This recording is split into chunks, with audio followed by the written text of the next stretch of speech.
5 ওয়াক্ত নামাজের মধ্যে 3 ওয়াক্ত তাড়াতাড়ি আর 2 ওয়াক্ত লম্বা কেন? আপনারা 5 ওয়াক্ত নামাজের মধ্যে 3 ওয়াক্ত তাড়াতাড়ি না?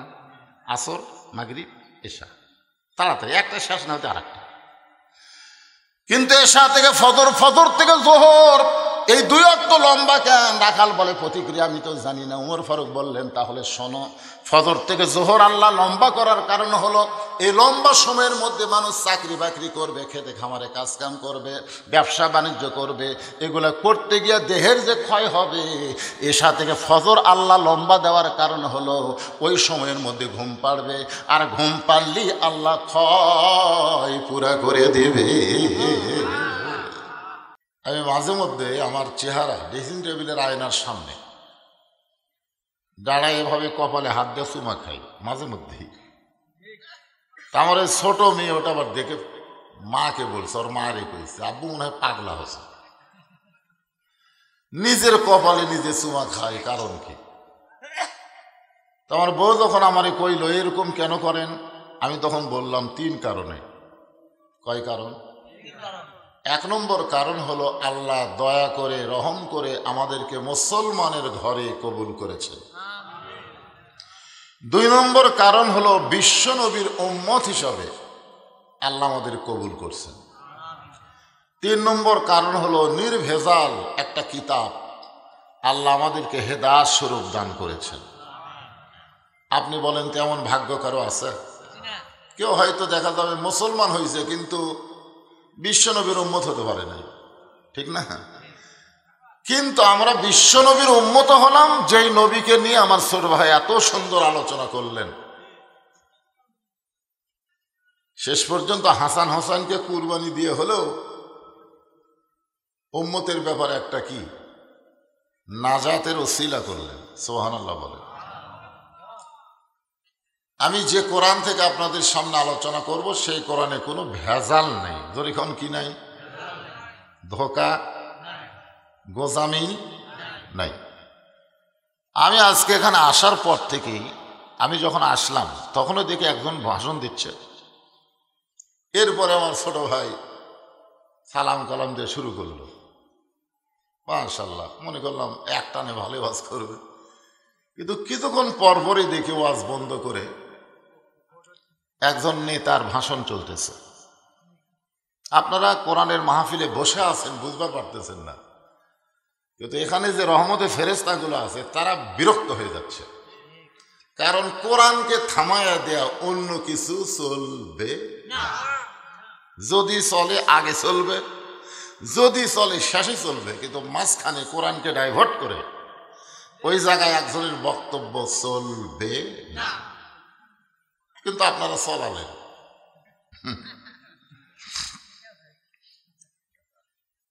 আমি তো আশ্চর্য হয়ে গেলাম, এর ধৈর্য বেশি, এই ধৈর্য আমার নাই। ধৈর্যের পাহাড় বানা দিছে।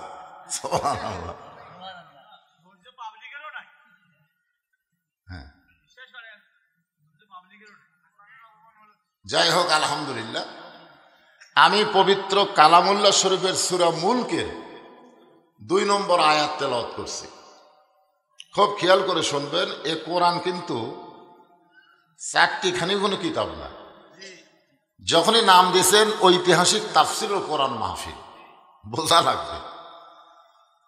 হ্যাঁ, এই জন্যে ছোট্ট একটা আয়াত আপনাদের সামনে আলোচনা করব। আগে আয়াতের বাংলা অর্থ শোনেন, শাব্দিক অর্থ।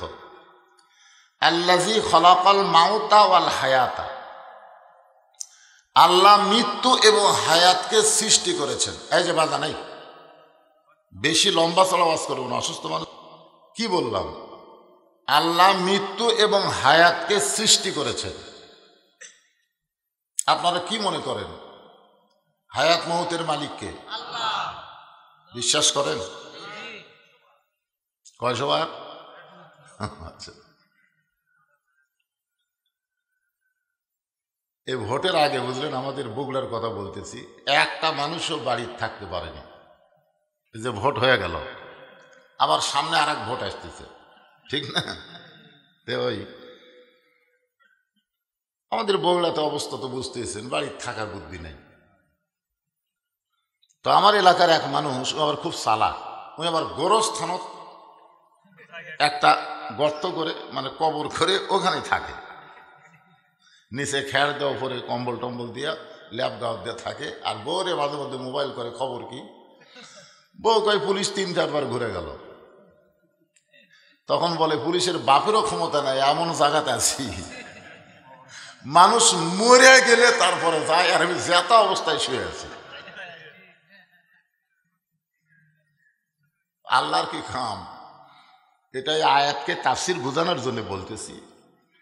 আল্লাহ তাআলা ফেরেশতা আজরাইলকে বলেছে, যাও তো পুলিশের চেহারা নিয়ে ওর কাছে যাও। কার চেহারা? তো পুলিশের চেহারা ধরে আজরাইল এসে বলতেছে, কে রে ভাই? লাভ ধরে বলতেছে, কে এই জায়গার তো খবর দিল কে? তখন বলতেছে, ভাইজান আমি তো পুলিশ না, আমি হলাম আজরাইল। তখন এই কান দেয়ার কয়, আহারে বর্তমান বাংলাদেশে এত জুলুম চলতেছে যে পুলিশ ধরার ভয়ে আজরাইল ধরবে এ কথা মানুষ ভুলেই গেছে। জালেমের জুলুম যখন বেড়ে যায় তখন আজরাইল ধরার কথা মানুষ ভুলে গিয়া পুলিশ ধরার চিন্তা বেশি করে। জোরে খান কথা ঠিক।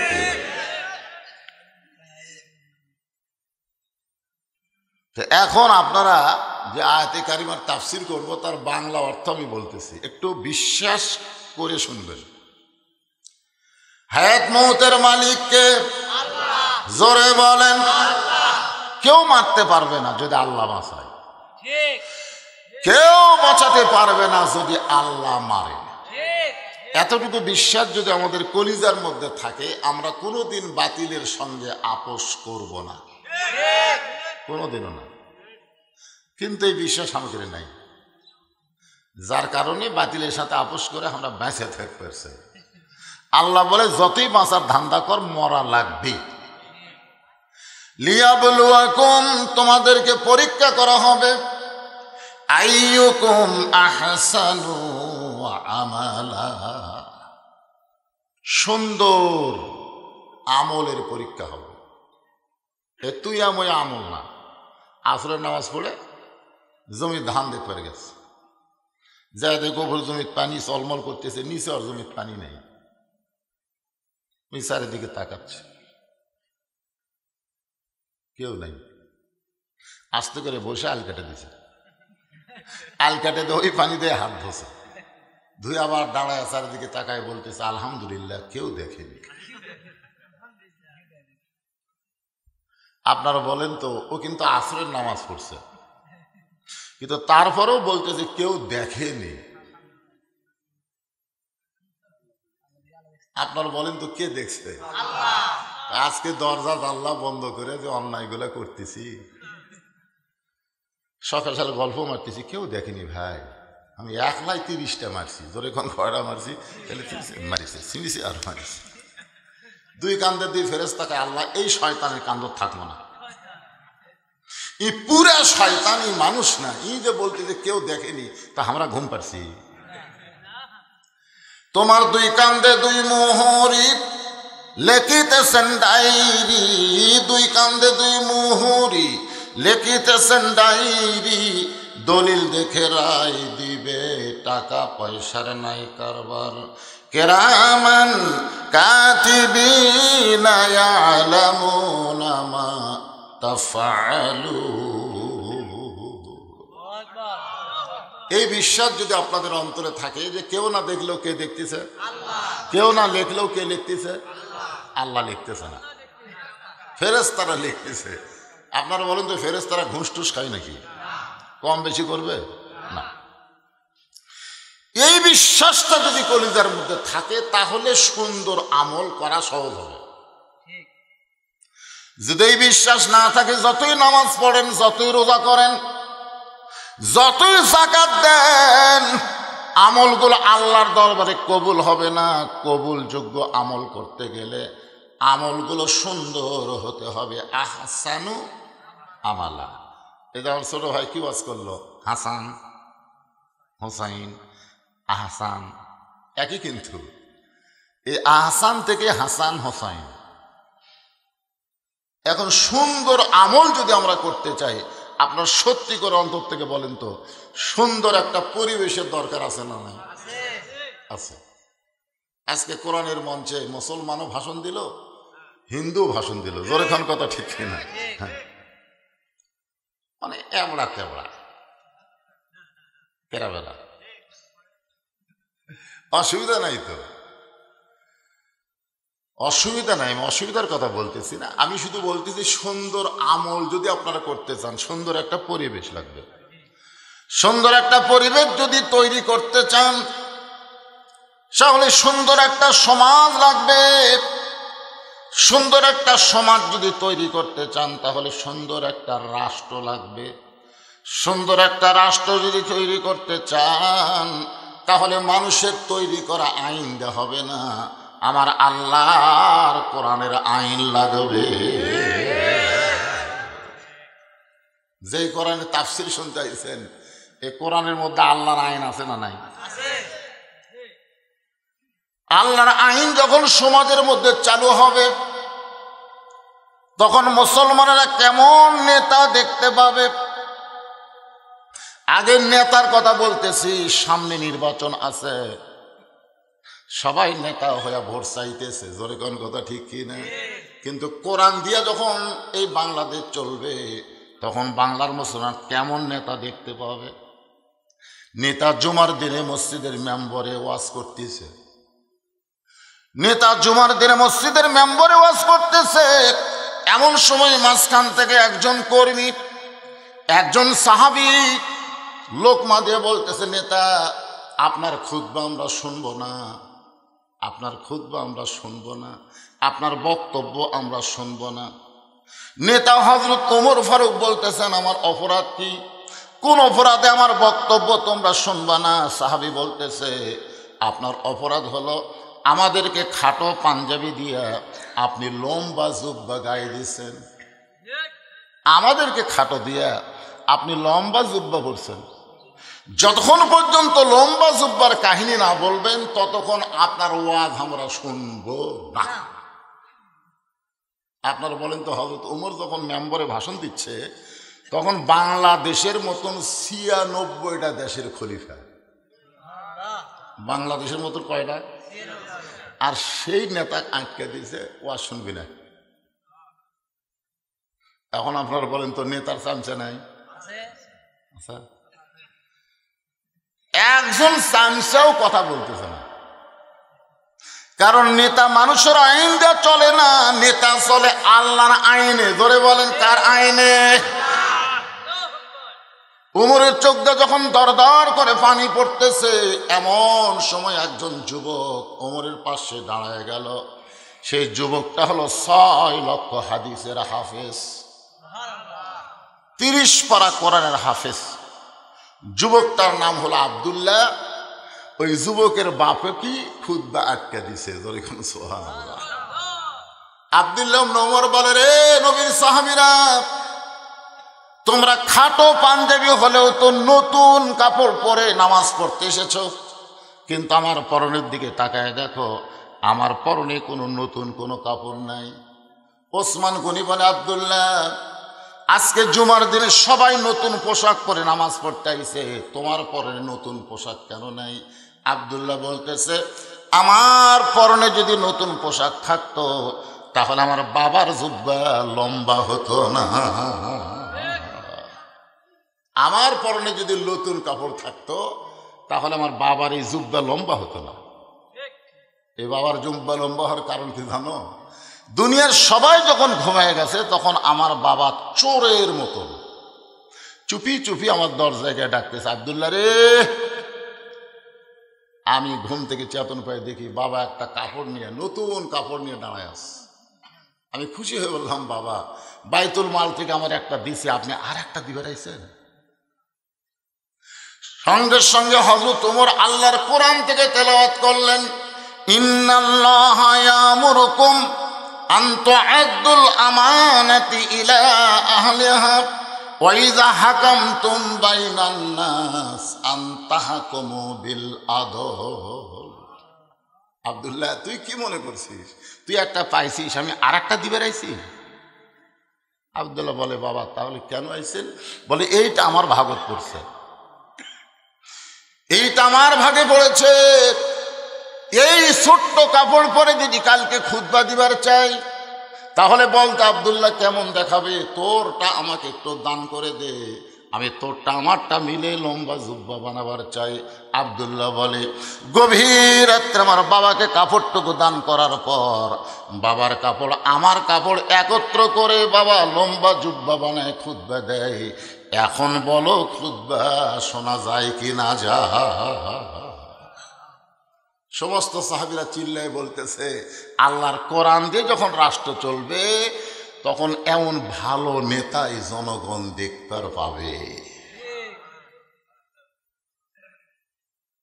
তাহলে সুবহানাল্লাহ বলে হবে না তো, চেষ্টা করা লাগবে।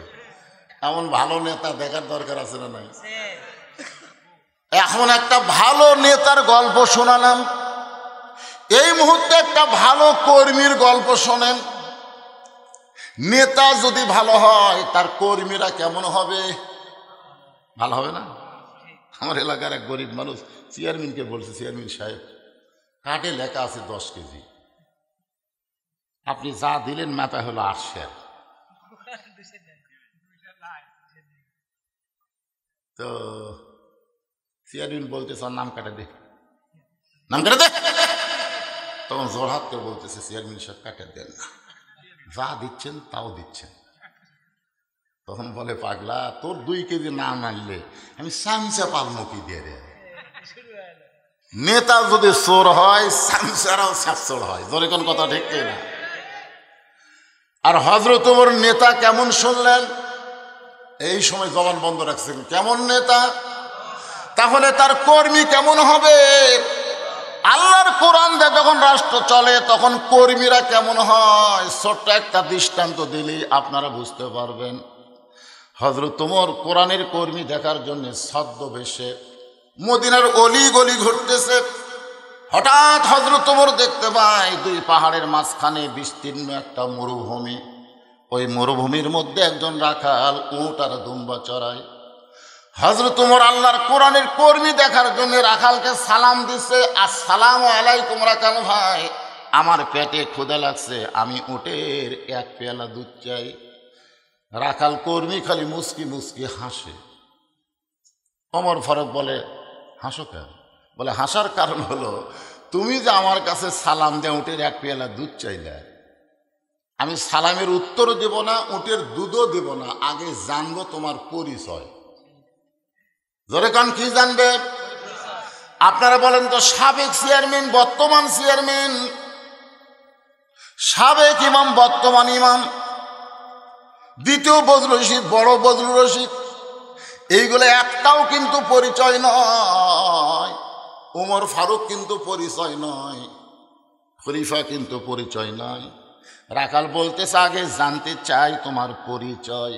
ওমর ফারুক চিন্তায় পড়ে গেলেন, আমি কি পরিচয় দিব? এমন সময় আল্লাহর কোরআন সামনে দাঁড়ায় বলে, ওমর, রাখাল যখন তোমার পরিচয় চাইছে তুমি আসল পরিচয় দাও। আসল পরিচয় হলো মিল্লাতা আবিকুম ইব্রাহিম হুয়া সাম্মাকুমুল মুসলিমিন। এখন আমি আপনাদের কাছে জানতে চাইবো আমাদের আসল পরিচয় কি? মুসলিম। সবাই বলবেন ভাই, কেউ যদি না বলেন ফেরেশতা আছে রে, বিপদ পড়ে যাবেন। সবাই জবান, যেগুলো আমাদের পরিচয় কি সবাই বলেন মুসলমান। আমাদের আসল পরিচয় কি? আরো জোরে জোরসে বলুন। ওমর ফারুক ভাই, রাখাল, তুমি যখন আমার পরিচয় জানতে চাও, আমি হলাম একজন মুসলমান। রাখাল মুস্কি মুস্কি হাসে আর বলে, আসল না নকল? আসল না নকল? এখন যে যুবকেরা কোরআনের মাহফিল করতেছে, আমার ভাই তো 1 চান্সে 12টা করছে। আগে আসলে 40টা, এখন হলো 12টা। কয়টা হলো? 52 জন হলো। এখন এই যুবকেরা মাগরিব এশার নামাজ পড়ছে কিনা? না, মাগরিব এশার নামাজ বাদ দেয়। এরকম 1 কোটি মাহফিল যদি এই যুবকেরা করে, একটা সওয়াব হবে না, একটাও হবে না। কারণ ওয়াজ করা এটা কি? এটা সুন্নত না, এটা নফল না। কিন্তু 1 ওয়াক্ত নামাজ যদি বাদ দেয়, আল্লাহর কর্মী থেকে আল্লাহ আল্লাহ তার নাম কেটে দেয়। মাহফিলের কর্মী হয়ে তো লাভ নাই। আল্লাহর কর্মী কি? আল্লাহর কর্মী বোঝেন?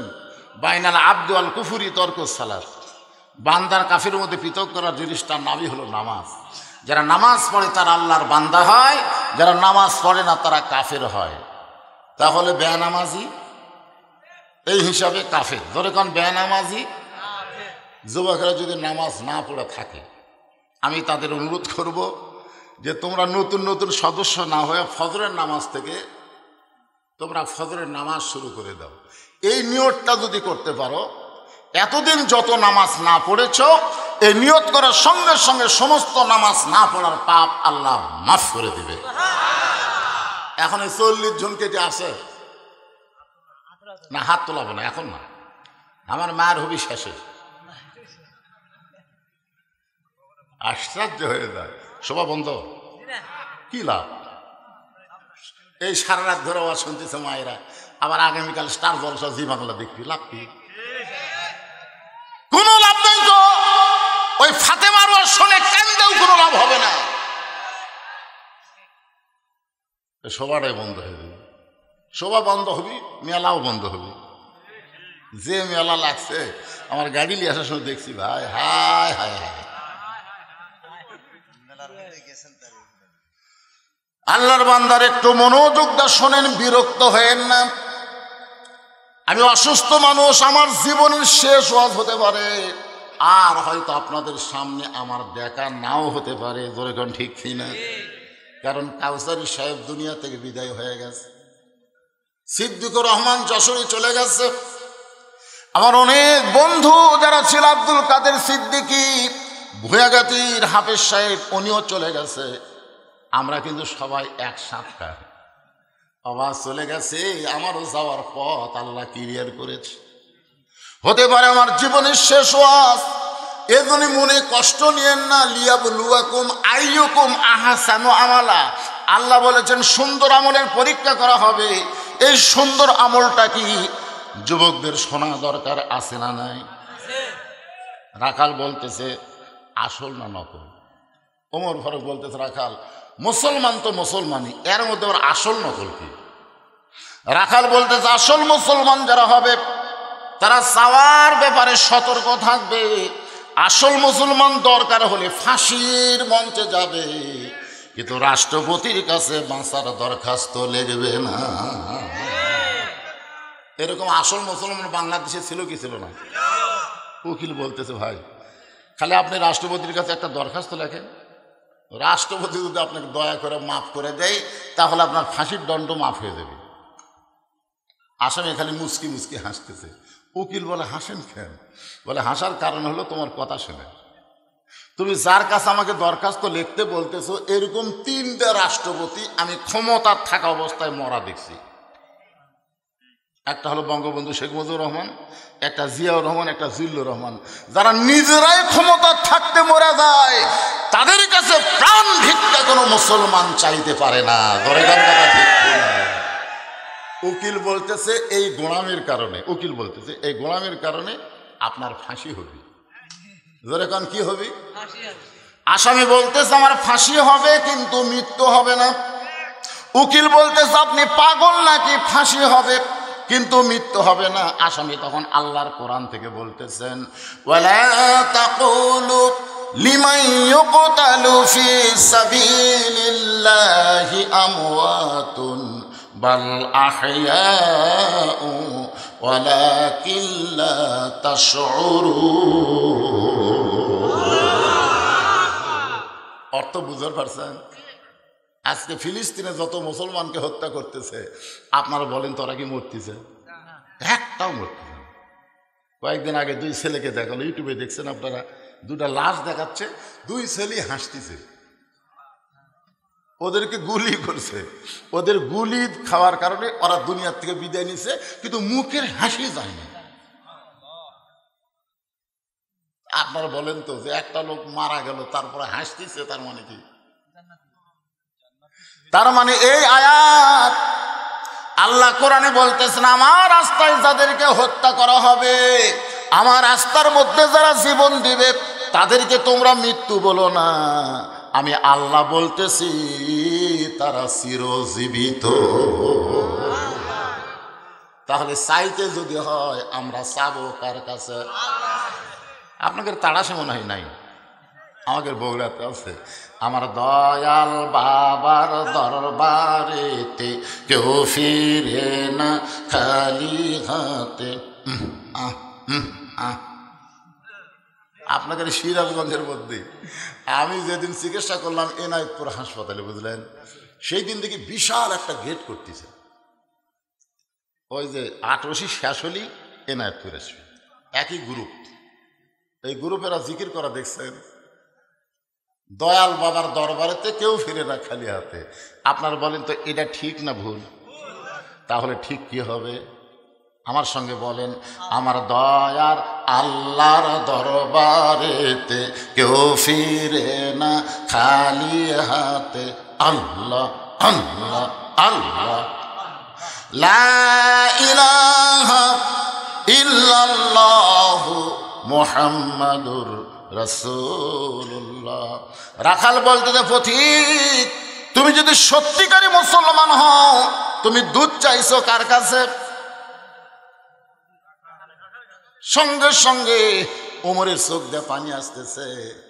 কর্মী যদি আল্লাহর কোরআন অনুযায়ী চলে, তাহলে নেতার পর্যন্ত ভুল ধরবার পারে। আপনারা বলেন তো, আপনাদের মসজিদের ইমাম সাহেব আসরের নামাজের 4 রাকাতে 3 রাকাতে যদি বসে, বইটা কয়টা? 2 রাকাত পরে একটা, 4 রাকাত পরে একটা। কিন্তু ইমাম সাহেব 2 রাকাতও তো বসেছে, 3 রাকাতও তো বসে গেছে। এখন একটা ভ্যান আলা, ধর এখন কি আলা, ভ্যান আলা যদি 4 নম্বর কাতার থেকে কয় আল্লাহু আকবার, আর ইমাম যদি কয় আমি দাওরা পাস, টাইটেল পাস, এতদিন 4 রাকাত পড়াছি, আজকে 3 রাকাতই বসে থাকবো, আমি উঠবো না। আপনার বলেন তো, ইমাম যদি স্বৈরাচারী হয়ে বসেই থাকে, উঠপের যদি না চায়, তাহলে প্রত্যেকটা মুসল্লি ভ্যানালার পক্ষে হবে না নেতার পক্ষে দেবে? কার পক্ষে? তার মানে বোঝা গেল, আল্লাহর কোরআন দিয়ে যখন বাংলাদেশ চলবে, তখন নেতা ভুল করার সাথে সাথে ভোটারেরা লোকমা দিবার পারবে। জোরে কোন কথা ঠিক কি না? কিন্তু এখন লোকমা দিয়ে দেখেন তো কি হয়।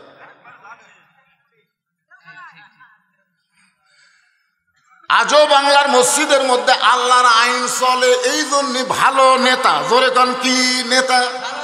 কিন্তু সমাজে আল্লাহর আইন চলে না বলে ভালো নেতা আমরা পাইলাম না। আল্লাহর কোরআন দিয়ে যখন দেশ চলবে, তখন কর্মী কেমন, নেতা কেমন, একটু খেয়াল করে শোনেন। রাখাল বলে, পথিক সত্যিই যদি তুমি মুসলমান হও, তাহলে তুমি দুধ চাইলা কার কাছে? সঙ্গে সঙ্গে ওমরের চোখ দিয়ে দর দর করে পানি পড়তেছে। ওমর বলতেছে, রাখাল ভাই, চাওয়ার ব্যাপারে আমার ভুল হয়ে গেছে। রাখাল বলতেছে, ভুলটা যদি স্বীকার করছো, তাহলে তওবা করার সুযোগ আছে। আদম আলাইহিস সালাম ভুল স্বীকার করার কারণে আল্লাহ তওবা করার সুযোগ দিছে, কিন্তু শয়তান ভুল স্বীকার করেনি বলে ওর তওবারও সুযোগ নেই। আমরা যতই ভুল করি, যুবকেরা তোমরা যা করছে, আজকে যদি তোমরা তওবা করো, আল্লাহ মাফ করবি না? যখন করবে কি করবে না? যে আমরা শুধু কোরআনের মাহফিলের সদস্য হব না, আমরা 5 ওয়াক্ত নামাজের জন্য মসজিদের মুসল্লি হব। ধরে কোন কথা ঠিক না? ইনশাআল্লাহ তোমাদের এই ঐক্য কেউ ভাঙতে পারবে না। আজকে 70 জন থাকে 40 জন হলো, কারণ কি? তো উহুদের যুদ্ধের মতন হলো। উহুদের যুদ্ধে 1000 রওনা দিতে, মাঝখান থেকে 300 জন কি কইতাম না? আপনাদের অবস্থাও তাই। তো ভবিষ্যতে আমার ছোট ভাই যে সদস্য করছে, আরো হতে পারে, কিন্তু এই উহুদের যুদ্ধের মতন যেন না হয়, বদর যুদ্ধের মতন যেন হয়। হ্যাঁ, রে পিছন দিক থেকে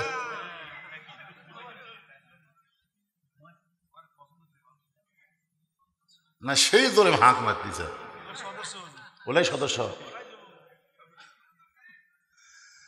আল্লাহ এই মাহফিলের যুবকদেরকে, সদস্যদেরকে তুমি বদরের সৈনিকের মতন কবুল করো। ধরে কোন আমিন। আল্লাহ কবুল করুক। ধরে কোন আমিন।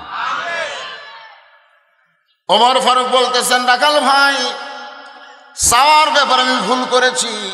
রাখাল বলতে তৌবা করার সুযোগ আছে। ওমর ফারুক বলে আমি তৌবা করতেছি। রাখাল বলে তুমি মূর্খ মানুষ, তুমি তৌবা কেমনে করবা? ওমর ফারুক চুপ করে, আমি মূর্খের কথা তোমার কে কইল?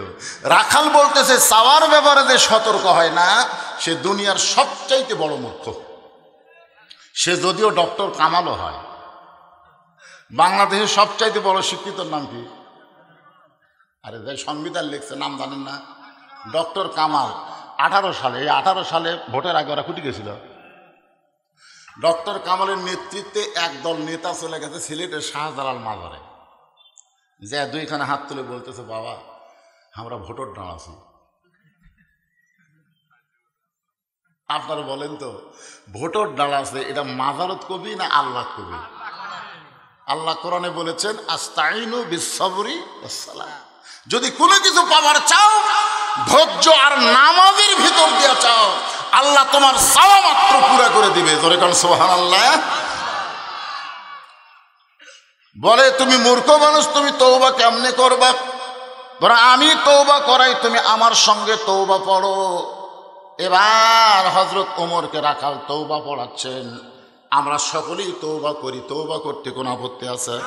তাহলে সবাই পড়েন আস্তাগফিরুল্লাহ রব্বি মিন কুল্লি জামবিন ওয়া তুবু ইলাইহি লা হাওলা ওয়ালা কুওয়াতা ইল্লা বিল্লাহিল আলিয়্যিল আযীম। ভাই যাবার চাচ্ছে না? হ্যাঁ একটা না না সেটা বলতেছি না। আমি তুমি যাবে নাকি? না, এক বক্তার ওয়াজ আর এক বক্তা শুনবার চায় না, বুঝলেন না? কিন্তু আমি কিন্তু ঘরের থেকে তোমার সব ওয়াজ শুনছি।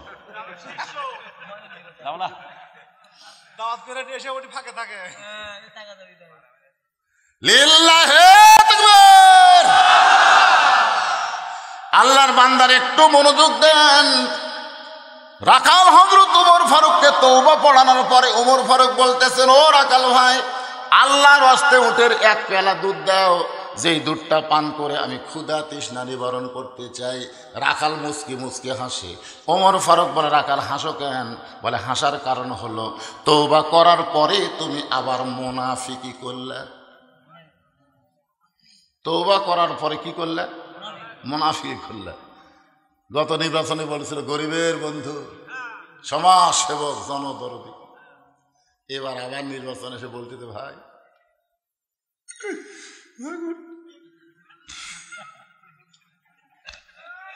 ভোটার রাখি বোঝে না তোর চোখের পানি, এটা হলো হুমায়ুন ফরিদির কান্না। কথা ঠিক। এই শালা মাইয়া মাহি ভোটের আগে বোরকা পড়ছিল, এখন কি পড়ছিল? বোরকা। সারা জীবন ন্যাংটা হয়ে আসলো, ভোটের আগে বোরকা পরে জনগণের কাছে ভোট চেয়ে বুঝাইলো আমি রাবিয়া বসি হয়েছি। আয় হায়। এই জন্য আল্লাহ কোরআনে একটা সূরা নাজিল করছে, সূরা মাউন। ধরে কোন নাম কি? আর আইতাল্লাযী ইউকাযযিবু বিদ্দীন ফাযালিকাল্লাযী ইয়াদুল ইয়াতীম ওয়ালা ইয়াহুদ্দু আলা তাআমিল মিসকিন। ওমর ফারুকের চেহারা রক্তের মতন লাল হয়ে গেছে। এ রাখাল, আমার মধ্যে মুনাফিকের কি দেখলে? রাখাল বলতেছে এত রাগ করছো কেন? লিমা তাকুলু মা লা তাফালুন, তোমার মুখের সাথে মনের মিল নাই। তুমি সত্যি করে বলো তো আমি উটের মালিক। আমি যদি উটের মালিক হইতাম তুমি আমাকে রাখাল বললা কেন? আর যখন আমাকে রাখাল আর মালিক বাদ দেখে যদি রাখালের কাছে চায়, আল্লাহর রাস্তায় চাইলেও রাখাল দিবার পারবে। যেমন আমার কাছে আপনাকে উপজেলা চেয়ারম্যান বলতে হুজুর দোয়া করবেন। আমি কিসের দোয়া খাই? বলে আল্লাহ যেন সুস্থ রাখে। তখন আমি এরকম পাঞ্জাবি খুলে এভাবে হাত দেখালাম, আমার গোটা দেহ এবার ঘা হয়ে গেছে। তবে ওনাকে একটা দৃষ্টান্ত দিলাম যে আমি পাবনার বাইক হলাই কেবল টেজ থেকে নামছি, ইতিমধ্যে এক লোক দৌড় এসে হাতে তো 100 টাকা দিয়ে কয় হুজুর দোয়া করেন। কসকসা টাকা তো পকেটে থুয়ে বলি কি দোয়া ভাই? বলে আর বইয়ের পেটে বাচ্চা আইছে, আল্লাহ যেন একটা পুত্র দেয়। সাথে সাথে আমি 200 টাকা বের করে দিলাম। বলে হুজুর আমি তো দোয়া চাইছি টাকা না। আমি বললাম পাগলা, আমি 3 মেয়ের বাপ, আমার দোয়াতে যদি বেটা হতো তাহলে আমাকে একটা পুত্র দিত রে। তখন কয় হুজুর তাহলে আপনি টাকা আপনি নেন, আমার নাম আনবেন।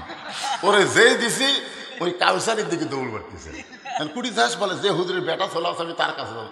এই পাগলা, কোনো হুজুরের কাছে না, কোনো পীরের কাছে না, কোনো বাবার কাছে না, পাইতে যদি চাও কেবলমাত্র মালিক আল্লাহর কাছে চাও। একমাত্র চাইতে হবে কার কাছে? রাখাল বলে পথিক হযরত ওমরকে বলতেছে, সত্যি যদি আল্লাহর রাস্তায় উঠে 1 পেয়ালা দুধ চাও তাহলে এখান থেকে মালিকের বাড়ি হলো 10 মাইল দূরে। তুমি মালিকের বাড়ি গিয়ে বলো মালিক তোমার রাখাল উট আর দুম্বা চড়াই। তুমি মালিক যদি হুকুম দাও তাহলে রাখাল আল্লাহর রাস্তায় উঠে 1 পেয়ালা দুধ দিবে। ওমর ফারুক বলে রাখাল ভাই অত দূর কষ্ট করে মালিকের বাড়ি যাওয়ার দরকার নেই, বরং তোমাকে 2টা টাকা দিলাম, এই 2টা টাকার বিনিময়ে তুমি উটের 1 পেয়ালা দুধ দাও। রাখাল চিল্লায় বলে পথিক তুমি কি হযরত ওমরকে চেনো? তুমি কি হযরত ওমরকে চেনো? যদি ওমরকে চিনতা তাহলে এরকম বেসাইদা কথা বলতে পারতা না। ওমরের গুপ্ত বাহিনী দূর থেকে যদি দেখতে পায় তুমি আমারে 2 টাকা ঘুষ দিছ আর মালিক বাদ দে তোমাকে উটের 1 পেয়ালা দুধ দিলাম, তাহলে তোমাকেও ধরবে আমাকেও ধরবে। এই বয়সে যে তুমি ধরা পড়বার চাও।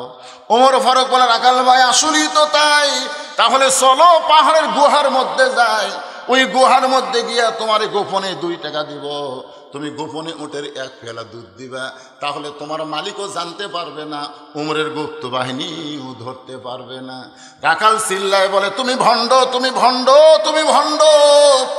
উমর ফারুক বলে রাখাল আমার মধ্যে ভণ্ডামির কি দেখলা? রাখাল চিল্লায় বলে পথিক রে, পাহাড়ের গুহার মধ্যে দেওয়া নেওয়া করলে উমরের গুপ্ত বাহিনী দেখতে পাবে না, আমার মালিক জানতে পারবে না, কিন্তু রাখালের আল্লাহ দেখতে পায়। আজকাল একটা বিশ্বাস, কেউ না দেখলেও কে দেখে? আল্লাহ।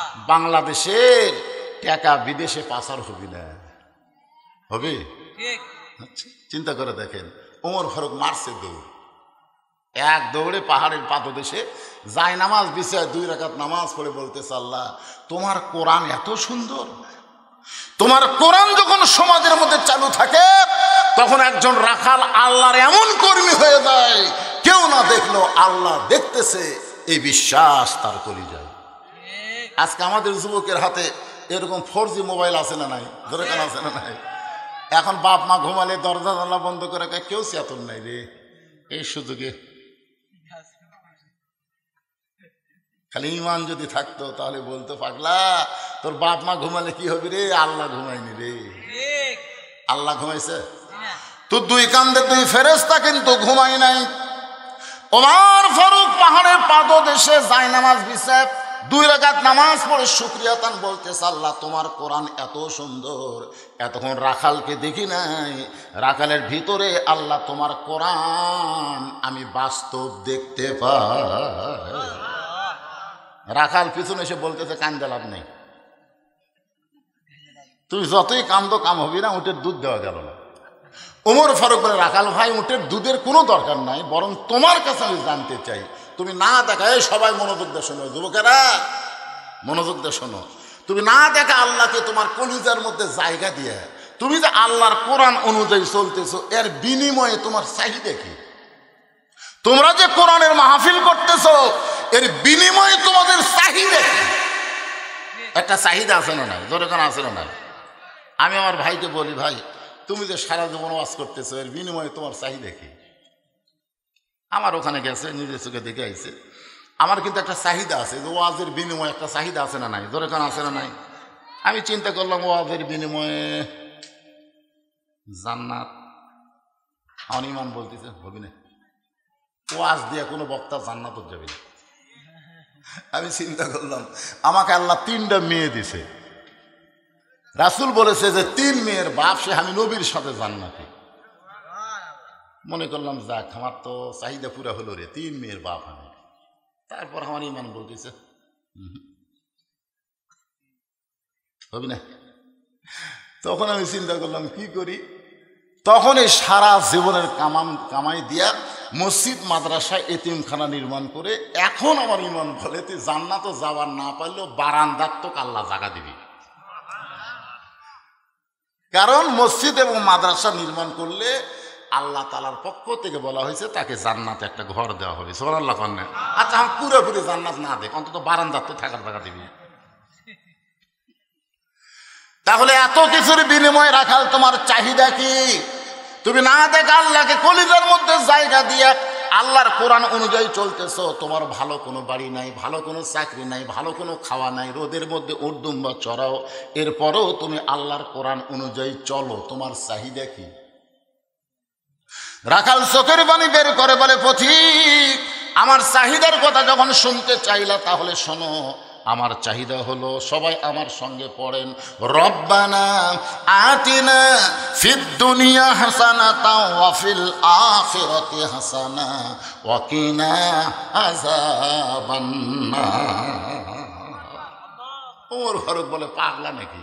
আমি তোমার চাহিদার কথা শুনতে চাইলাম আর তুমি আল্লাহর কোরআন শুনাইয়া দিলে। রাখাল বলতেছে, রে পাগল, আমার চাহিদা হলো দুইটা। এক নম্বর চাহিদা হলো দুনিয়ার সৌন্দর্য। মহামানব হযরত ওমরকে আমি এক নজর দেখতে চাই যে ওমর আল্লাহর কোরআন দিয়ে রাষ্ট্র চালানোর কারণে আমার মতন রাখাল না দেখা আল্লাহকে কলিজার মধ্যে জায়গা দিবার পারছি। সে হযরত ওমরকে যদি একটাবার দেখতে পাইতাম তাহলে দুনিয়ার চাহিদা আল্লাহ আমার পুরা করত। আপনারা বলেন তো, ভালো নেতা দেখার চাহিদা করার দরকার আছে না নাই? এই দুনিয়াতে যদি আপনার সৌন্দর্য চান, সুন্দর আমল যদি করতে চান, তাহলে কেমন নেতা দেখা লাগবে, ভালো না খারাপ? যে কয়টা উপজেলা চেয়ারম্যানের ডান আছে এর মধ্যে যেইটা ভালো সেইটা ছাড়া যদি অন্য কাউরে কোনো কিছুর লোভে পড়ে ভোট দেন, ওই যত টাকা মারিয়া খাবি সমস্ত টাকা মারার পাপ আল্লাহ আপনার আমল নামার মধ্যে ঢুকিয়ে দিবি। কি মনে করতেছে? অনেক ভালো মানুষ হাসরের ময়দানে বিচারের পর দেখবে 22 বস্তা সিমেন্ট চুরি করছে, 2 টন রড চুরি করছে।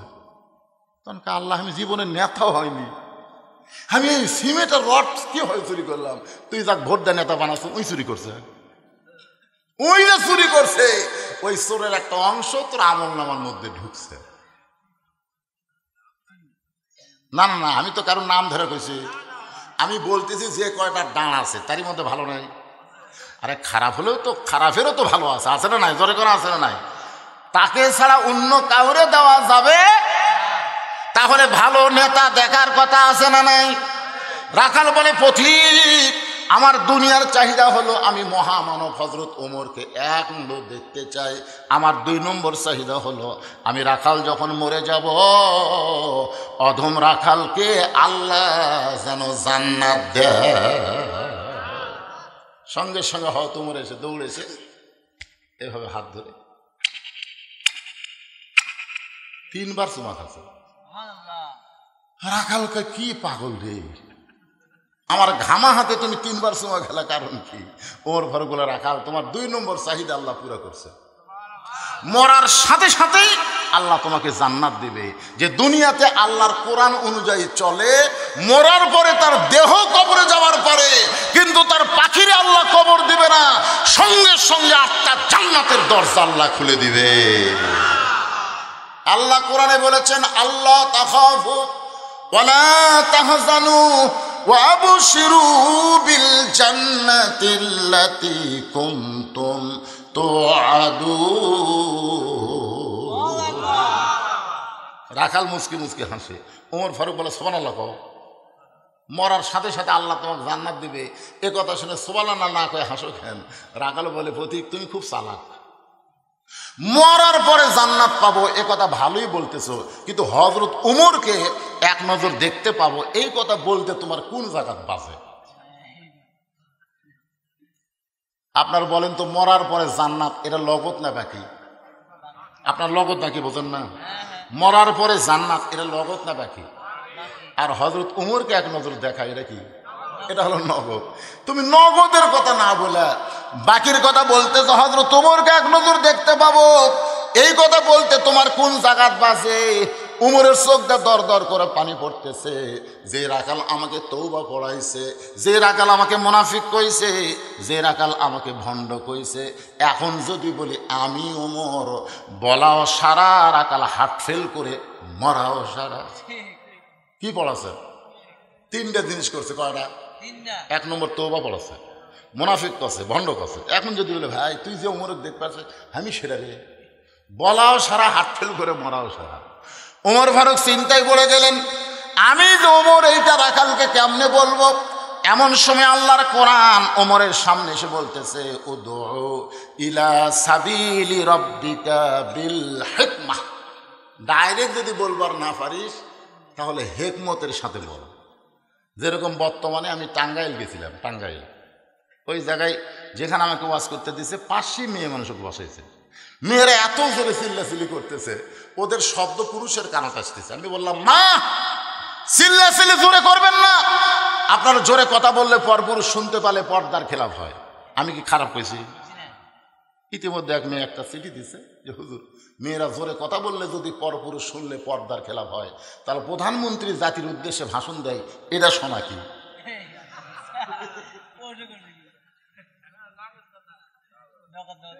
এখন চিন্তা করেন যে কিছুক্ষণ আগে যে ফতুয়া দিছি মেয়েরা জোরে কথা বললে পরপুরুষ শুনলে পর্দার খেলা হয়, এখন যদি বলি প্রধানমন্ত্রীও তাই, তাহলে আমাকে যৌবনা পার হওয়া দিবে। আমি চিন্তা করলাম কি রে, এই জায়গা কি করি? তখন এই আয়াত আমার সামনে এসে বলতেছে যে ডাইরেক্ট যদি বলবার না পারিস, বর্তমান পরিবেশে হক কথা ডাইরেক্ট বলা না গেল অ্যাঙ্গেলে বলাই লাগবে, না বললে বক্তার জিহ্বা আল্লাহ কেটে ফেলে দিবে। জোরে কর কথা, ঠিক কিনা? ওমর ফারুক যদি বলে রাখাল আমি ওমর, বলাও সারা, রাখাল হার্ট ফেল করে মরাও সারা। এই জন্য অ্যাঙ্গেল মানে কি হিকমতের সাথে বলতেছে, রাখাল সত্যি যদি হজরত ওমরকে দেখবার চাও তাহলে ফজরের নামাজ তোমাকে সামনে কাতারে আদায় করা লাগবে। ফজরের নামাজ যদি সামনে কাতার আদায় করো, যেই মানুষটা মেহরাবের মধ্যে ইমামতি করবে ওই মানুষটি হলেন হজরত ওমর। এখন আপনারা বলেন তো, আপনাদের কোরআনের আইন যদি, এই কোরআনের আইন যদি আমাদের তারাশে চালু থাকে, তাহলে উপজেলা চেয়ারম্যান হলে তা কি করা লাগবে? আপনাদের মডেল মসজিদ নাই, ওই মডেল মসজিদের ইমাম হওয়া লাগবে। এখন মডেল মসজিদের ইমামতি যেই নেতা করবার পারবি না, ভোট দেওয়াও যাবি না, যদি আল্লাহর কোরআনের আইন চলে। এখন তার কোরআন আইন চলতেছে না, এখন যা ইচ্ছা তাই করেন, অসুবিধা নেই। একটু মনোযোগ দিয়ে শোনেন। ওমর ফারুক বলেন, রাখাল সত্যি যদি ওমরকে দেখবার চাও তাহলে ফজরের নামাজ তোমাকে সামনে কাতারে আদায় করা লাগবে। জোরে কোন, কোন কাতার? সামনে কাতারে দাঁড়াইলে দেখতে পাবা যেই মানুষটা মেহরাবে নামাজ পড়াচ্ছে ওই মানুষটি হলেন হজরত ওমর। রাখাল ছোট বাচ্চার মতন কান্দে। ওমর ফারুক বলে, রাখাল কান্দো কেন? বলে, কান্দার কারণ হলো আমি বারান্দায় নামাজ পড়ি, আমি ভিতরে ঢোকার সাহস পাই না। ওমর ফারুক বলে, ভিতরে ঢোকার সাহস কেন পাও না? বলে, ভিতরে দামি দামি সাহাবী থাকে, আমি রাখাল কেমনে যাই? ওমর ফারুক বললেন, রাখাল ভিতরে দামি আর তুমি বারান্দা কম দামি, এ কথা তোমাকে বুঝালো কে? কোরআনের আইন হলো ইন্না আকরামাকুম ইনদাল্লাহি আতকাকুম। ওই ব্যক্তি সবচাইতে দামি হয় যার কলিজার মধ্যে আল্লাহর বেশি ভয়। আপনারা কি মনে করতেছেন আমি চেয়ারত বসে আমি দামি আর আপনার চটত বসে কম দামি? এটা কখনোই মনে করা যাবে না। হাসরের ময়দানে দেখা যাবে অনেক বক্তাকে আল্লাহ জাহান্নাম দিবে, অনেক শ্রোতাকে আল্লাহ জান্নাত দিয়ে দিবে। বুঝলেন? বক্তারা ওয়াজ করে কিন্তু আমল করতে পারে না। অধিকাংশ বক্তারা ওয়াজ করে কিন্তু ফজরের নামাজ জামাতে আদায় করে না। বিশ্বাস যদি না করেন খোঁজলে দেখবেন নামাজ পড়ে। আমি বলতেছি বক্তারা নামাজ পড়ে না তা না, কিন্তু মসজিদে যাওয়ার পরে না। আপনারা বলেন তো, 2 ওয়াক্ত নামাজ জামাতে না পড়লে সে ব্যক্তি কি হবি? মুনাফিক। এ কথা কন না কেন? 2 ওয়াক্ত নামাজ যদি জামাতে আদায় না করে সে মুনাফিক। একটা হলো ফজরের নামাজ আর একটা হলো এশার নামাজ। তাহলে মনে করেন আপনারা জামাতের সাথে ফজর পড়তেছেন আর আমি বাড়ি পড়তেছি, কি আগে জান্নাতে যাবি? বক্তা না শ্রোতা? ওমর বলতেছে, রাখাল তুমি কম দামি ভিতরে বেশি দামি, এই কথা তোমার কে বুঝাইছে? উমরকে যদি দেখতে চাও তাহলে তোমাকে সামনে কাতারে নামাজ পড়া লাগবে। রাখাল বলতেছে, প্রতীক ভাই তাহলে আজকে এশার নামাজ পড়ার পরে বাড়ি যাচ্ছি না? উমর ফারুক বলতেছে, এশার নামাজ পড়ে বাড়িতে যাবো না কেন? বলে, এশার নামাজ পড়ে বাড়িতে গেলে ফজর নামাজ সামনে পাওয়া যাবে, এশা থেকেই ফজর সামনে ধরার চেষ্টা করব। উমর ফারুক বললেন, রাখাল তাহলে এশার নামাজ পড়ে তুমি যদি ফজর সামনে কাতারে ধরো, যদি ঘুম ধরে? রাখাল বলছে, ঘুম যদি ধরে তো মসজিদের মধ্যেই ঘুমে যাবো। যেই বসে মসজিদের মধ্যে ঘুমাবো, তখন উমরের চেহারা রক্তের মতন লাল হয়ে গেছে, যে রাস্তাতে গেলে শয়তান কয়দিন যায় না। এই রাখাল, মসজিদের মধ্যে ঘুম পাড়ার দলিল দে। ঘুম পাড়া তো দূরের কথা, সবাই জোহরের নামাজ পড়ে বাড়িতে গেছে, ওরা 3 জন 4 ফ্যান দিয়ে গল্প করতেছে। ওরা 3 মুসল্লি, কয় ফ্যান? 4 ফ্যান দিয়ে গল্প করতেছে। 1 ঘন্টায় গল্প শেষ হয় না। ফেরেশতা বলতেছে, আল্লাহ সবাই বাড়িতে গেল, এই 3টা যে 4 ফ্যান দিয়ে গল্প করতেছে, কি রেজাল্ট কি? আল্লাহ বলতেছে, যতক্ষণ নামাজ পড়া বাদ দিয়ে যতক্ষণ সময় এরা গল্প করছে, এই গল্প করার সময় মাথার উপর যে ফ্যান ঘুরিছে, এই ফ্যান ঘোরার আলাদা কারেন্টের বিল এই 3 জন না দেওয়া পর্যন্ত এরা জান্নাতে যাওয়ার পারবে না। কারণ মসজিদ আর বাপের ঘর না, ইচ্ছা মতো ফ্যান ঘুরে ভিতরে কথা ঠিক ফাইজা কুদিয়াতে সলা ফান্তা ছিল ফেলার, নামাজ হয়ে গেছে, পারে হয়ে যা। আড্ডাগুলি মারার জায়গা মসজিদ না। ওমর ফারুক বললেন, রাখাল বরং আজানের গুরুত্ব দিও। 5 ওয়াক্ত নামাজের মধ্যে ফজরের আজানের গুরুত্ব কম না বেশি? কত বেশি? এইবারে যে ঠান্ডা গেল ভাই, হায় হায় হায় রে, এইবারে যে ঠান্ডা গেছে, এই ঠান্ডার সময় আসসালাতু খায়রুন নাম শোনার সাথে সাথে যেই যুবক কম্বল ফেলে দিছে, আজান শোনার সাথে কম্বল ফেলে দিয়ে তোষকে লাত্তি মেরে ঠান্ডা পানিতে উজু করে কাপড় গাওয়ার দিয়ে তখন মসজিদে যায়। তবে আল্লাহ বুড়িয়া না হয় চামড়া ঢিল, আল্লাহর সাথে দিছে মিল। কিন্তু এই যুবক এই যে ঠান্ডার মধ্যে উজু করে মসজিদে নামাজ পড়তে আসতেছে, এর রেজাল্ট কি? আল্লাহ বলতেছে, ওর নাম বদর যুদ্ধের সৈনিকের মধ্যে কবুল করে নিলাম। জোরে বলেন সুবহানাল্লাহ। যুবক, ও যুবক, 5 ওয়াক্ত নামাজের মধ্যে ফজরের নামাজ তোমাদের কাছে সবচাইতে কঠিন মনে হয়? কথা কন। আজ খালি ঠান্ডা না, খালি মজার ঘুম ধরে কোন সময়? সারা রাত ছটফট করে ফেসবুক চলাই, কিন্তু যেই বাবা রাত 3টা বাজে তখন ওর কে জানে আসে গাওয়া হাত দিয়ে ঘুম পাওয়া। আমি আমাদের বুড়ার কথা বলতেছি না, বুড়ারা তো চামড়া ঢিল, আল্লাহর সাথে মিল দিবি। ওই এই জুয়ানকের কথা বলতেছি, যারাই এই মাহফিল করতেছে। আল্লাহর বান্দার একটু মনোযোগ দিয়ে শোনেন। ওমর ফারুক বললেন, ফজরে আজানের গুরুত্ব দিও। 5 ওয়াক্ত নামাজের মধ্যে কোন আজানের গুরুত্ব বেশি? হ্যাঁ জোরে গান, কোন আজানের? ফজর আজানের গুরুত্ব বেশি। ফজরে 2টা শব্দ, একই শব্দ 2 বার বেশি বলা হয়। সেই শব্দকে আপনারা শোনেন, আসসালাতু খায়রুম মিনান নাওম। রাখাল এতদিন নামাজ পড়ছে কোথায়? বারান্দায়। মনে রাখতে হবে, এতদিন রাখাল নামাজ পড়ছে কোথায়? কিন্তু আজকে বলবে সামনে কাতারে। এখন সামনে কাতারে নামাজ পড়বার গেলে মসজিদের মধ্যে ঢোকা লাগবে। এখন মসজিদের মধ্যে ঢুকতে গেলে আপনারা বলেন তো নিয়ম আছে না নাই? ভাই আমার দিকে তাকান, নিয়ম আছে না নাই? কোন পায়ে? সবাই বলেন কোন পায়ে? শুধু ডান পায়ে ঢুকলে হবে না, জবান খুলে একটা দোয়া পড়া লাগবে। আল্লাহুম্মা আফতাহ, সবাই পড়েন আল্লাহুম্মা আফতাহ লি আবওয়াবা রাহমাতিক। এই দোয়াটা পড়ে রাখাল মসজিদের মধ্যে ঢুকতেছে, সামনে কাতারে যাওয়ার চায়। প্রত্যেকটা সাহাবী নড়ে সরে রাখালকে যাওয়ার রাস্তা করে দেয়। রাখাল বলতেছে, আল্লাহ রে, বারান্দার থেকে কি ভাবলাম আর ভিতরে ঢুকে কি দেখলাম। বারান্দার থেকে মনে করছিলাম আমি কম দামি, ভিতরে দামি দামি, কিন্তু ভিতরে ঢুকে দেখতেছি আমিও তো এরাও তাই। আমি নিজের চোখে দেখছি ভাই, আমার দেখা কোরআন আমার সামনে, নিজের চোখে দেখছি। আওয়ামী লীগ 4 আঙ্গুল সামনে গেছে, জামাত ইসলাম হাত ধরে টানতেছে।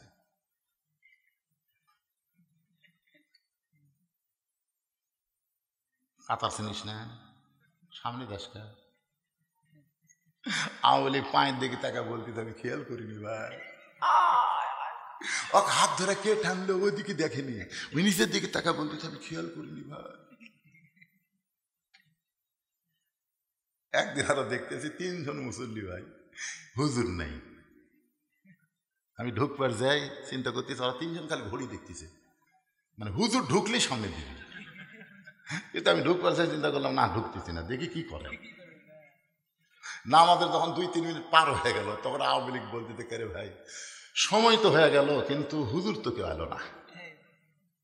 আমার এলাকারই তো, তখন জামাত ইসলামের এক মুসল্লি বলতে ভাই তোমার দল ক্ষমতা আছে, তুমি সামনে দাও।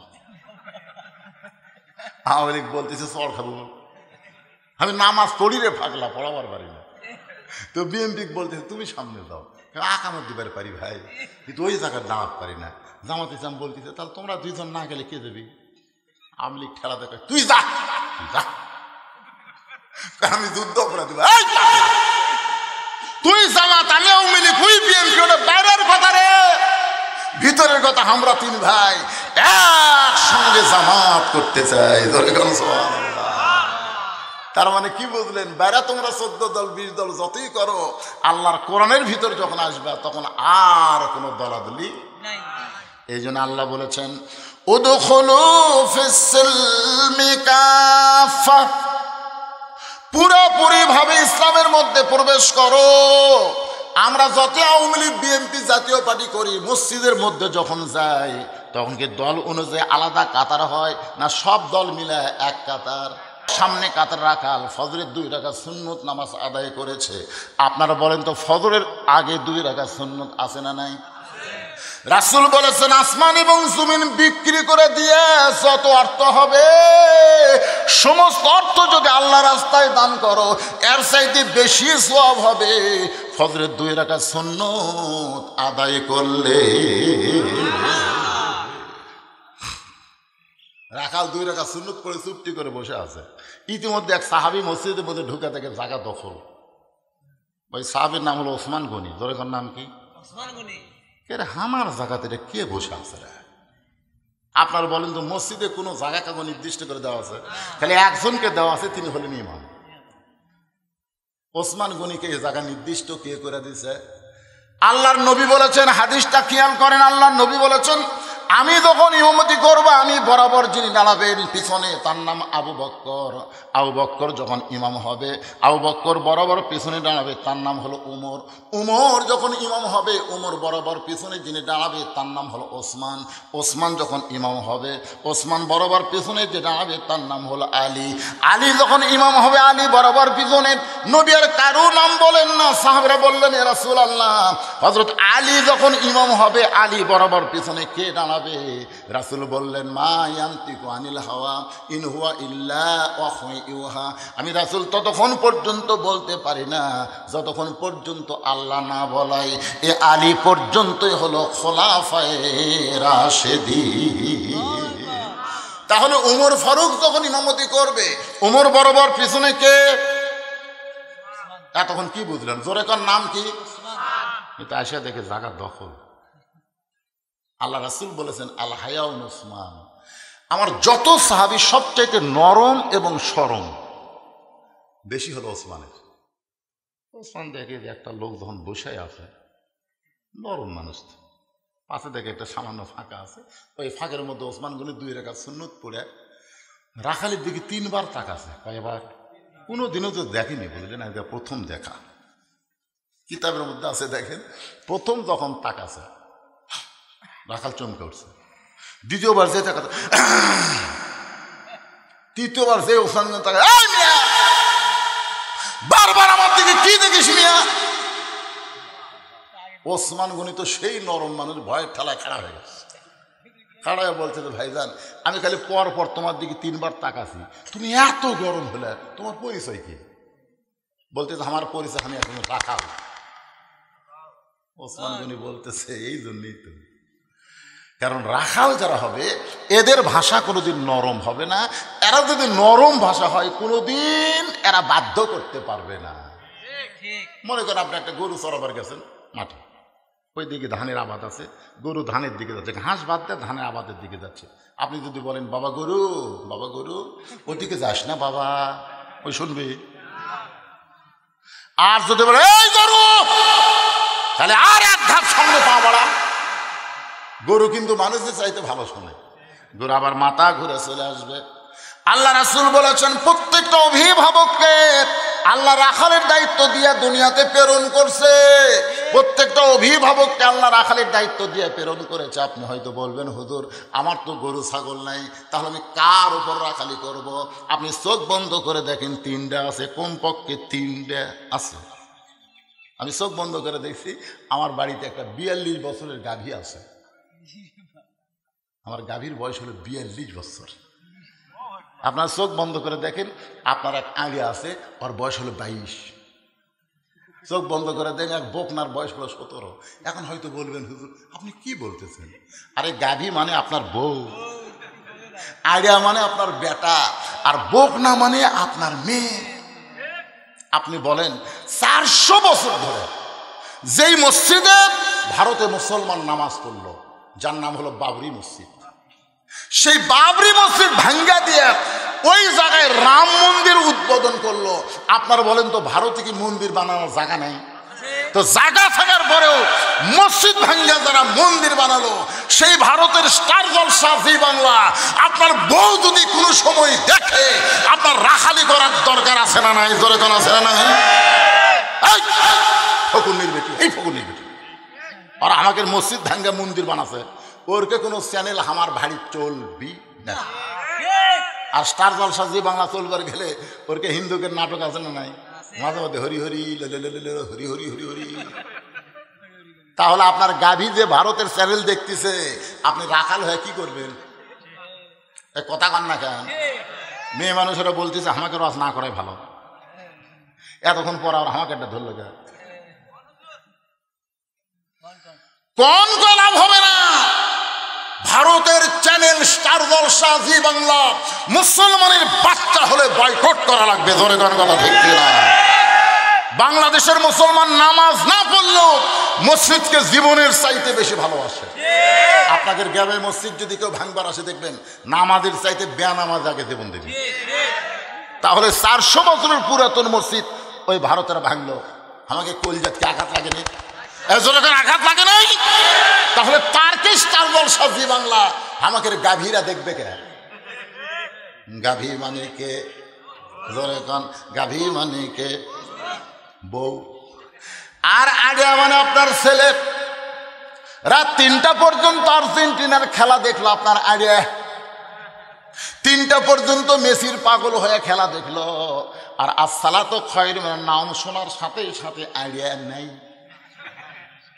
বাপ জানলা দিয়ে তাকে দেখে রে আমার আইডিয়ার খবর কি, দেখে পাও নেই মাথাও নেই, মানে আজান শুনবি না, বুঝলেন? এই জন্যই ল্যাপ মাথার উপর দিছে। এখন পাও বার হয়ে আছে, আইডিয়া পাওটা না বুকের সাথে গুছিয়ে দিছে। বাপ তাকায় দেখে মনে হয় চাউলের বস্তা ঢাকা থাকে। এখন আপনার বলেন আজান শোনার পরে আপনার ছেলে যদি ল্যাপের মধ্যে এরকম লুকা থাকে, আপনার রাখালির দায়িত্ব আছে না নাই? বারাকে গল্প করে বারাকে রে,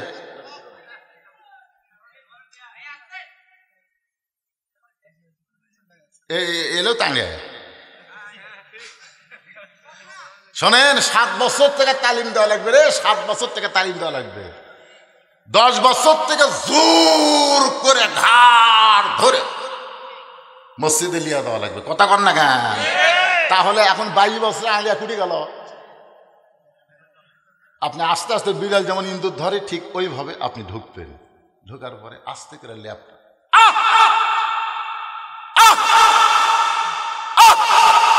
ছেলে লাভ দুটো বলবে আব্বা আহ আহা করতেছেন কেন? বলে তোর চেহারা দেখে আর মনে পড়ে গেল রে, ল্যাপের মধ্যে তোর সাইজ আর সকালবেলা সাইড টিপে কুত্তার সাইজ একই সাইজ।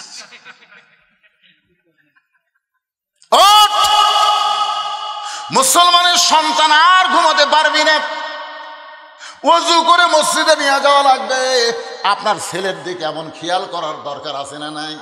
আপনার মেয়ে 17 বছর, ওই ফাতেমা হচ্ছে না পরিমণি হচ্ছে? না না, আপনি বাপ হিসাবে রাখালি করার দরকার আছে না নাই? নবী নিজে রাখালি করেছেন। নবী মেয়ের সামনে দাঁড়ায় বললেন, মা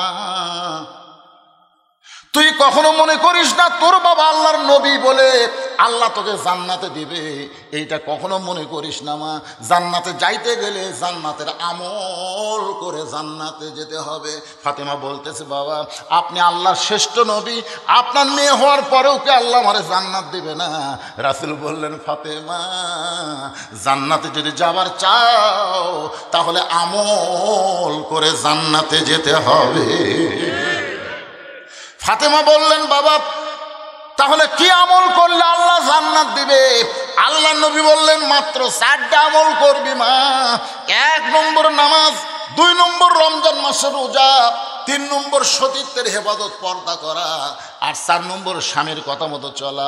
ও ফাতেমা, মেয়েদের 4টি আমলের মধ্যে পর্দা হলো গুরুত্বপূর্ণ আমল। পর্দা যদি না থাকে বাকি 3টা আমল আল্লাহ কবুল করবে না। মেয়েদের যত আমল আছে তার মধ্যে 1 নম্বর আমল হলো পর্দা। জোরে বলেন, নাম কি?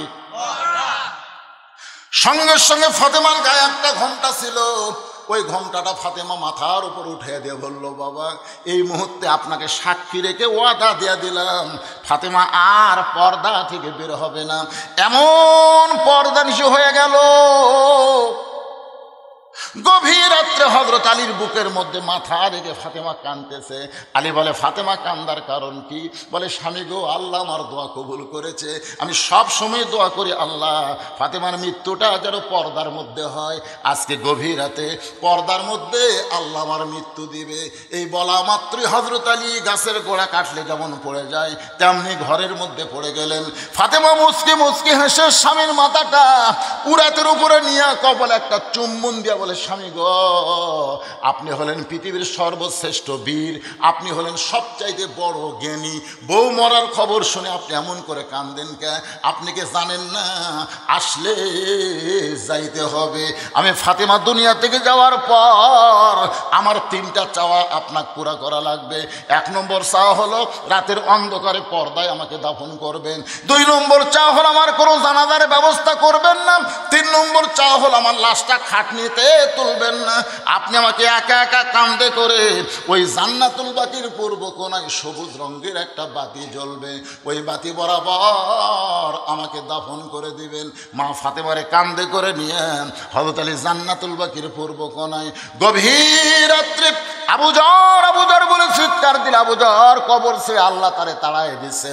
ওই কবরে দাফন করার পরে আল্লাহকে বলতেছে, আল্লাহ আমার ফাতেমাকে তুমি পর্দা নিশি কবুল করে নাও। দোয়া শেষ করার সঙ্গে সঙ্গে তাকায় দেখে সামনে কয়েকটা পুরাতন কবর দেখা যায়। এইমাত্র ফাতেমার নতুন কবর আর হযরত আলী খুঁজা পায় না। গোটা জান্নাতুল বাকি দৌড়ায় আর বলে, ফাতেমার কবর, ফাতেমার কবর। কে যেন ডাকতে বলে, আলী রে, ফাতেমা পর্দা নিশি। আমি আল্লাহ জোহরা ডিগ্রি দিয়া ফাতেমার কবরটাকে কিয়ামত পর্যন্ত পর্দা করে দিয়েছি। মায়েরা, ও মা, কোনো আমল আপনাকে কবুল হবে না যদি পর্দার ভিতরে না থাকেন। মরে গেলে তো ভালোই পর্দা হয়। আমি কিছুদিন আগে এক যত ওয়াজ করবার গেলাম, আমাকে বলে, হুজুর পুরুষ মানুষ মরে গেলে 3 কাপড়, মেয়ে মানুষ মরে গেলে 5 কাপড়, হিজড়া মলে কয় কাপড়? বিশ্বাস করেন ভাই, আমার এলাকার এত বড় আমি হয়েছে, কোনো হিজড়া মরা আমি দেখিনি। আপনি দেখছেন? দেখছেন? তার মানে হিজড়া কি নাই? তেই শালারা মরে না।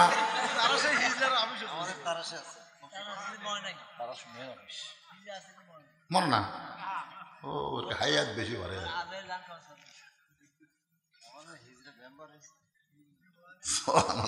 মনে কষ্ট নিয়েন না ভাই রে। মানুষের মধ্যে পুরুষ আছে, নারী আছে, হিজড়াও আছে। আছে না নাই? দরকার আছে না নাই? তা আমাকে প্রশ্ন করলো, হুজুর পুরুষ মরলে 3 কাপড়, মেয়ে মরলে 5 কাপড়, হিজড়া মরলে কয় কাপড়? আমি বহু হুজুরক মোবাইল করলো, হুজুর আচ্ছা হিজড়া মরলে কয় কাপড়? তো প্রত্যেক হুজুর কয় আজ পর্যন্ত মরার খবর শুনিতে পারে। কে রে, হিজড়া মরে না? একটা হুজুরও শোনেনি। পরে পরে ওয়াজে ইসলামের মধ্যে আমি দেখলাম যে হিজড়া যদি মেয়েদের সাথে বেশি থাকে তাহলে 5 কাপড়, আর পুরুষের সাথে যদি বেশি থাকে তাহলে 3 কাপড়। কয়টা হলো? কিন্তু মেয়েরা মরে গেলে 5 কাপড়, খালি 5 কাপড় না, খাটনি পর্যন্ত আমার এলাকায় ঢাকাতে হয়। আপনি কি ঢাকাতে হয় না? ফেরেশতা কিন্তু ঘরে আর কে আল্লাহ। এই মেয়ে যখন জেতা হয়েছিল তখন আপনাদের গ্রামের নাম কি? ধানকুন্ডি। গোটা ঘুরিতে পাড়ার একটা লোক নাই যাচ্ছিল না। তো মরার পরে 5 কাপড় দিয়ে আবার খাটনি চাদর দিয়ে ঢাকলো কে? তখন আল্লাহ কয়, এই দেশের নাম বাংলাদেশ রে, ওই দেশের মেয়েরা বাঁচতে মানে না রে, মরার পরে মানে রে। আমার এলাকার এক খুবই ভালো মানুষ, তারই বউ চেয়ারম্যানের দাঁড়াচ্ছে ওদের ইউনিয়ন পরিষদের, কি চেয়ারম্যান কয়, 3 ওয়ার্ড মিলে যেটা হয়, মহিলা মেম্বার। যত মরদ মানুষ পাচ্ছে ভাই দৌড়ে দেয়, ভাই আমাকে একটা ভোট দেও ভাই, তুই আমাকে ধরবার আসতেছে, আমি ওর দেখে মারছি তো হুজুর, আমি এমনি দোয়া করো বাবা, ধরা লাগবে না, হাত ধরা লাগবে না। তো যে হারে ধরতেছে আর এমন জায়গা ঠেকাচ্ছে, বুঝলেন। আমি যাই ওর স্বামী করলাম, কে ভাই আপনার বউ যদি মরে তাহলে কয় কাপড় দিবেন? স্বামী কয়, হুজুর আপনি আলেম না জালেম, তাহলে আমার উপর রাগ করবে। আরে মেয়ে মানুষ মরলে যা দেয়, আমারটা বললেও তাই দেব। আমি কইলাম, অন্য মেয়েরা তো আর এইরকম ভোট চাচ্ছে না ভাই রে, তোমার বউ যে মরদ মানুষের হাত ধরে ভোট চাচ্ছে। আপনারা বলেন তো, যেই স্বামীর বউ ভোট চাচ্ছে ওই স্বামীকে আল্লাহ সাইদে ছাড়বি, সহজে ছাড়বি? রাসূল বলেছে, দায়ুসু লা ইয়াদখুলুল জান্নাহ, দায়ুস জান্নাতে কখনোই যাবে না, লা ইয়াদখুল লাইন অফ জেন্স, কোনদিনও জান্নাতে যাবে না, কোনদিনও জান্নাতে। সাহাবেরা বললেন, হুজুর দায়ুস কোন নারী? আল্লাহ নবী বললেন, দায়ুস কোন নারী না, দায়ুস হলো ওই সকল পুরুষ যাদের অধীনে নারীরা পর্দা করে না। তাহলে আপনার বিবির দিকে, মেয়ের দিকে আপনার রাখালি করার দরকার আছে না নাই? ওসমান গনি বলতে যে, ভাইজান কোনোদিন আপনাকে সামনে দেখে নাই, আজকে প্রথম দেখতেছি, এ কারণেই কয়বার তাকাইছি? 3 বার। রাখাল বলতেছে, আমাকে সামনে দেখবেন কেমনে? আমি বারান্দাত নামাজ পড়ি, আমি বারান্দায় নামাজ পড়ি, কিন্তু আজকে দেখার জন্য সামনে কাতারে আইছি। দেখা হয়ে গেলে আর কোনোদিন সামনে কাতারে আসবো না, কারণ বারান্দায় নামাজ পড়ার মজাই আলাদা। আপনারা বলেন তো, সামনে কাতারে আর বারান্দায় দুটার মজা কি এক? সামনে কাতারে নামাজ পড়ার পরেই কিন্তু আপনি ইচ্ছা মতো বের হতে পারবেন না। দেখবেন যে বের রে খালিঙ্গা চাইলে, আর বারান্দার যারা পড়ে কোনো চিন্তা আছে?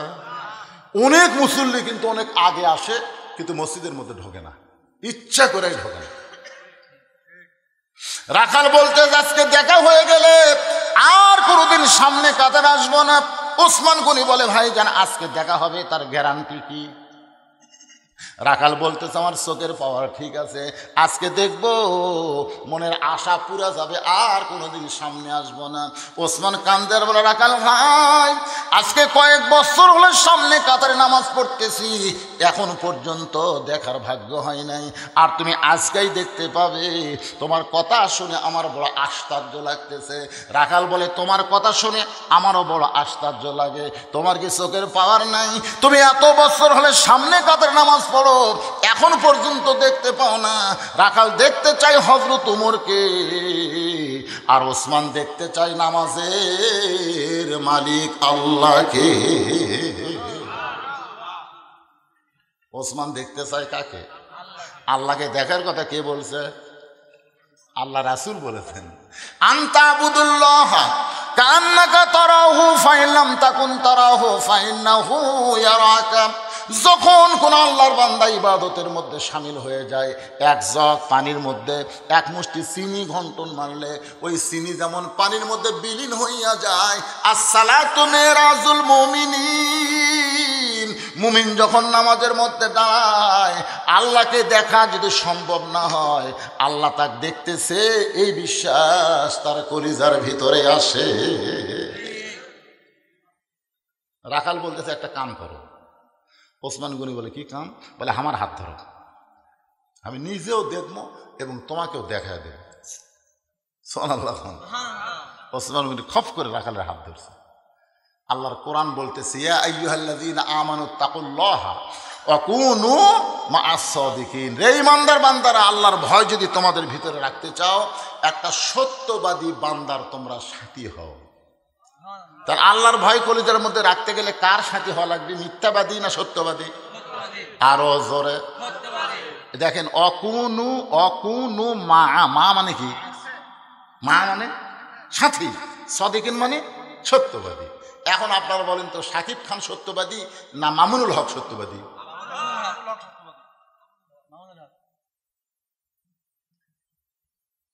এখন মামুনুল হকের যদি সাথী হওয়া চান, তাহলে তো বেড়ে থাকে কাম হবে না। আর শাকিব খানের যদি সাথী আন, কে রে লোকেরা বউলিয়া ধরা পড়ে, সাংবাদিক বলে কাবিন আছে, আর সারা লুচ্চার বাচ্চা লুচ্ছে, বিয়া করার আগেই বাচ্চার জন্ম দেয়। জোরে কোন কথা ঠিক কিনা? কথা বল না কে? যুবকের একটু মনোযোগ দাও, শোনো, আল্লাহর কোরআন বলতেছে, ইয়া আইয়ুহাল্লাযীনা আমানুত্তাকুল্লাহা ওয়া কুনু মা'আস সাদিকিন। ওসমান গনি রাখালের হাতটা চাপিয়ে ধরে আছে, সুবহানাল্লাহ খান। মনে মনে বড় খুশি, নিজেও দেখবে এবং আমাকেও দেখায় দিবে। একজন আল্লাহওয়ালার সহবতে মানুষ কেন যায়? আল্লাহ পাওয়ার আশায়। জোরে কোন কথা ঠিক কিনা? এতদিন ওসমান গনির যে চাহিদা পূরণ হয়নি, আজকে সেই চাহিদা পূরণ হবে। এই নিয়তে রাখালে হাতটা ধরে চুপটি করে বসে আছে। কিছুক্ষণ পরে যখন জামাতের সময় হবে, এমন সময় মুয়াজ্জিন আকামত শুরু করেছে। জামাতের সময় যখন হবে, তখন মুয়াজ্জিন যেটা দেয় তার নাম কি? আকামত। আকামত শব্দের অর্থ জানেন? যখন মুয়াজ্জিন বলে কদ কামাতিস সালাহ, কদ কামাতিস সালাহ, তখন কেউ সিয়ারত বসে থাকলে, যারা সিয়ারত বসে আছে,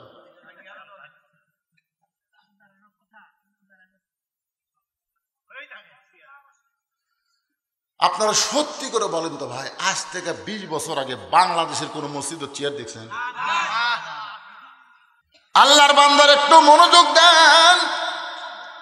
যেই মাত্র আকামত শুরু করেছে, এমন সময় হযরত ওমর মেহরাবের মধ্যে ঢুকছে। জোরে গান, কার মধ্যে ঢুকছে? এখন আপনাদের কাছে আমার প্রশ্ন হলো, মুয়াজ্জিন যখন আকামত দেওয়া শুরু করলো, এমন সময় হযরত ওমর মেহরাবের মধ্যে কোন দিক দিয়ে ঢুকলো? কোন দিক দিয়ে ঢুকলো? বর্তমান বাংলাদেশে ইমাম সাহেব মসজিদের দরজা দিয়া ঢোকে, কিন্তু আল্লাহর কোরআন দিয়ে যখন রাষ্ট্র চলবে, তখন ইমামকে দরজা দিয়া ঢোকা লাগবে না। ওই মেহরাব বরাবর অপর পৃষ্ঠে একটা দরজা থাকবে। কারণ ইমাম মানে নেতা, ইমাম মানে এমপি, ইমাম মানে মন্ত্রী, ইমাম মানে প্রধানমন্ত্রী, ইমাম মানে প্রেসিডেন্ট, ইমাম মানে টিওনো, ইমাম মানে ইওনো, ইমাম মানে ইউনিয়ন পরিষদের চেয়ারম্যান। এরা নেতা হওয়ার কারণে আগে মসজিদে আসার দরকার নাই। এই জন্য ভাইজান যে আকামত দেওয়া শুরু করেছে, ওমর ফারুক মেহরাবের মধ্যে ঢুকছে, ওসমান গনি রাখালে হাতটা ধরে আছে, আর রাখাল খালি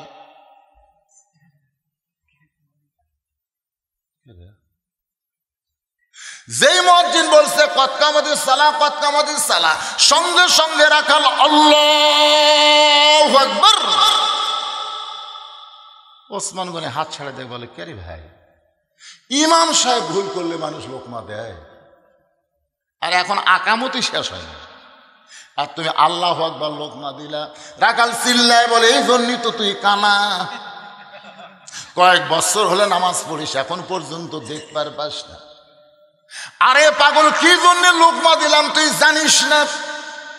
এই কথা বলার সঙ্গে সঙ্গে 2 নম্বর কাতার থেকে একজন সাহাবী দৌড়ে এসে রাখালের হাতটা হেঁচড়ে টান দেয়, বলে পাগল, তোকে সামনে দেখি আমার সন্দেহ হয়েছে, তুই যে লোকটাকে কানা কানা বলে তিরস্কার করতেছিস, এই মহামানবকে তুই চিনিস?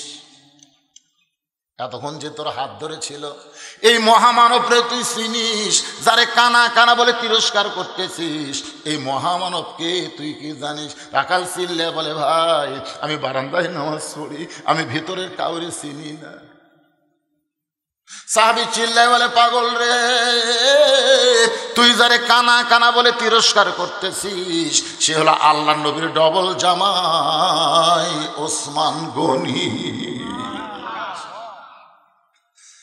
রাখাল খালি বুক থাকল।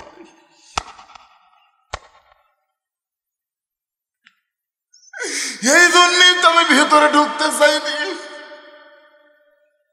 আমি একজন রাখাল হইয়া মসজিদের মধ্যে দামি দামির মধ্যে কেমনে ঢুকবো, এই জন্য আমি ভিতরে ঢোকার সাহস পাইনি ভাই। কিন্তু ওই পথিক আমার সর্বনাশ করছে। ওমর ফারুকের দিকে আঙ্গুল দেখায় বলে, ওই পথিক আমার সর্বনাশ করেছে। ওই পথিক আমারে কইছে, ওমরকে যদি দেখবার চাও তাহলে সামনে কাতারে নামাজ পড়ো, মেহরাবের মধ্যে যেই মানুষটাকে দেখবা ওই মানুষটি হলেন হযরত ওমর। আমার সারা জীবনের সাধনা শুধু একটাবার ওমরকে দেখতে চাই।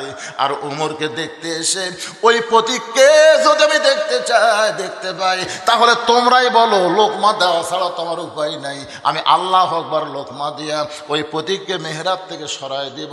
ওই জায়গায় হযরত ওমরকে আমি এক নজর দেখতে চাই। হাজার হাজার সাহাবীরা কান্দে। মসজিদের মধ্যে সমস্ত সাহাবী যখন হাউমাউ করে কাঁদতেছে, রাখাল চিল্লায় বলে বারান্দায় নামাজ পড়া ভালো। এই ভিতরে কেন কান্দা কান্দি শুরু হয়ে গেল? ওসমান গনি বলে, রাখাল ভাই, ভিতরে কান্দার কারণ হলো তুমি যারে পথিক পথিক বলতেছ তিনি হলেন হযরত ওমর। গাছের গোড়া কাটলে গাছটা যেমন পড়ে যায়, রাখাল তেমনি মেহরাবের মধ্যে কাটা মুরগির মতন ছটফট করে। ইয়া আমিরুল মুমিনিন, আমি আপনাকে তওবা পড়াইছি, আমি আপনাকে মুনাফিক কইছি, আমি আপনাকে ভণ্ড কইছি, এত কথা বলেছি গো আমির, অধম রাখালকে আপনি কিছুই বলেন।